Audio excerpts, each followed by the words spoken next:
आणि मला वाटतं संपूर्ण महाराष्ट्र मोदी साहेबांच्या मागे उभा राहिलाय. ओके.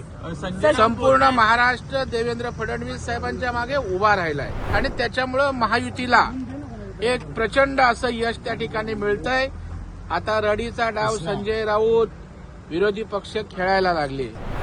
कुठल्याही प्रकारचा ग्राउंडचा अंदाज नाही, कुठल्याही प्रकारे महाराष्ट्राच्या प्रश्नांशी देणं घेणं नाही, विकासावर बोलायचं नाही, केवळ शिव्या, मत्सर, द्वेष. मला वाटतं आम्हाला अतिशय आनंद आहे.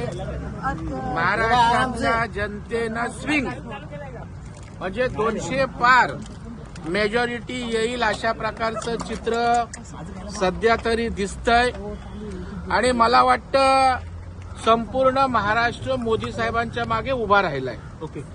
संपूर्ण महाराष्ट्र देवेंद्र फडणवीस साहेबांच्या मागे उभा राहिलाय आणि त्याच्यामुळं महायुतीला एक प्रचंड असं यश त्या ठिकाणी मिळतंय. आता रडीचा डाव संजय राऊत विरोधी पक्ष खेळायला लागले. या लोकशाहीचा विजय नाही. मला वाटतं लोकशाहीमध्ये आपण पराभव सुद्धा मोठ्या मनानं स्वीकारावा लागतो. ऑपोजिशन का कहना है कि अभी ऑपोजिशन का कहना है संजय राऊतला आता पागलच्या दवाखान्यामध्ये ऍडमिट करावं लागेल.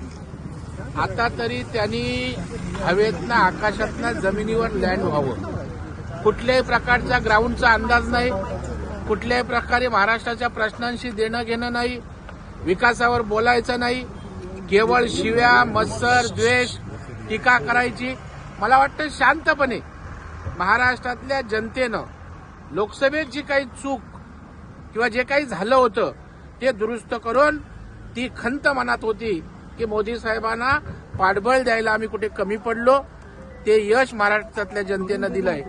ज्या काही महायुती सरकारनं 2 वर्षामध्ये एक अमाप अशा प्रकारचं गरिबाच्या कल्याणासाठी काम केलं, विकास केला. त्यामुळे केवळ शिव्या घालणाऱ्या लोकांच्या मागे महाराष्ट्रातली जनता राहिली नाही. भारतीय जनता पक्ष म्हणून पुढे येतोय.